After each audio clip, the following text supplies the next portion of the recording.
देखो आम जाचे जे मध्यप्राच्य युद्ध आरंभ होगा पर अशोधित तैल दर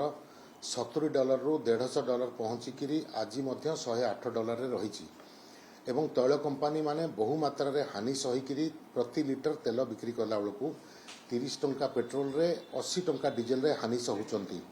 एवं या भितर 40 रु 50 हजार कोटी टंकार हानि तैल कंपानी सही सारी। केंद्र सरकार उत्पाद शुल्क 10 टंका प्रति लिटर कमेकरी 15,000 कोटी टंका मासकू राजस्व हराउछंती। या सत्ते भी 2.5 मास पर्यंत अपेक्षा करागला केंद्र सरकार तैल कंपानी दर वृद्धि कले नाही एई आशारे जे ये युद्ध सरीजिव एवं लोकंक उपरे बोझ पड़िबो नाही। किंतु जेतेबेले युद्ध सरीबार ना धरू नाही एवं तैल कंपानी फाइनेंशियल स्थिति एते टाइट हो जाइछि जे से तैल किनिबा पाई कि मध्य तांको पैसा अभाव पड़ी पारे। ए स्थिति रे दर वृद्धि करने छड़ा तांको पाखरे कौनसी विकल्प नथिला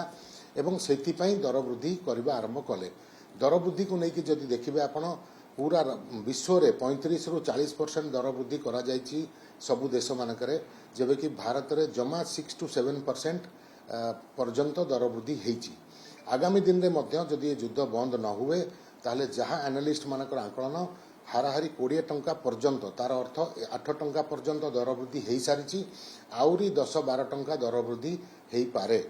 देखंतु तेल भारत को जेतिकी दरकार आमे जानिचे जे आमे डिपेंड करूचे 90 भाग आमर तेल रिक्वायरमेंट आमे इंपोर्ट करूचे एवं आमे अधिकांश तेल आणुतिले मध्यप्राच्यरू युद्ध जोगु हरमुज प्रणाली बाटे तेल न आस परिवारू हमको अन्य देशरू तेल जोगाण करा जाई पारला किंतु से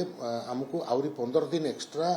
बुलिकी आसवा को पड़ुछि जहाँपाई कि बाट लंबा हो जाउछि एवं परिवहन खर्च इंश्योरेंस खर्च मध्य जोड़ी हो गला। सो अन्य कारण जमती कि अंतरराष्ट्रीय बाजार रे तैल दर वृद्धि टंकार मूल्य ह्रास पाइबा एवं एभली दूर बाट देकी आसीबा ये सबु खर्च मिसिकरी तैल महंगा हो गला भारत रे एवं तैल कंपानी माने जेतिकी लॉस होउचंती सेतुरु किछि मात्रा रे केवल दर वृद्धि करिसंती एवं जहाँ संभव जेतिकी कम से करिकरी चलई पारिबे सेही उद्देश्य रे दर वृद्धि चली। एबे भारत सबुठु अधिका तेल रशिया आउ अमेरिका तृतीय नंबर रे वेनेजुएला साउथ अफ्रिका एभली देश मानक ठारू आमर तेल एने जोगाण करा होउची। देखंतु जहाँ अंतरराष्ट्रीय मीडिया रु मध्य हमको खबर मिलुची ईरान अमेरिका मध्य रे चुक्ति बहुत पाखापाखी अच्छी बोली कह जाउची किंतु तापर कन्फ्लिक्टिंग स्टेटमेंट्स आसुची ईरान तरफ अलग स्टेटमेंट अमेरिका तरफ अलग स्टेटमेंट आसुची बट जहाँ दुसुची जे किछि गोटे आज जना पड़िबो जे नाई युद्ध हबो कि ताको भितरे चुक्ति हबो जदि एटा जदि युद्धटी बंद हो जाए आ चुक्ति हो जाए एटा पूरा विश्व पई गोटे आश्वस्ति हबो कारण विश्वर अर्थ व्यवस्था को ये पूरा संपूर्ण हलैकी रखी देछि मध्यप्राच्य युद्ध। देखंतु डीजेलटा गोटे परिवहन ईंधन आमे जानिचे जे डीजेल दर बढ़ला माने आल्पिन टू नहीं एरोप्लेन पर्यंत सबु जिनस दर वृद्धि हुए तो सरकार आउ कंपनी बाध्यतारे जेतेबेले आउ उपाय न दुसिला सेतेबेलकु ही ए डिसीजन नैचंती एवं भारतर जो ग्रोथ स्टोरी 7% रे चलीथिला इन्फ्लेशन बढ़िबा द्वारा सीए मध्य एफेक्टेड हबो किंतु एते बड़ डिसीजन बा एते बड़ हानि सहीबार जेतेबेले अल्टीमेट पोजीशन आसी जाए सेतेबेलकु ही डिसीजन निया जाए। तो भारत सरकार पाखरे भी जेतेबेले अन्य कोनोसी विकल्प नथिला सेति बेलकु ए डिसीजन निया गला एवं आमे आशा करिबा जे जो दर वृद्धि हेकिरी इन्फ्लेशन हबो ये अल्प दिन बा किछि मास पई हो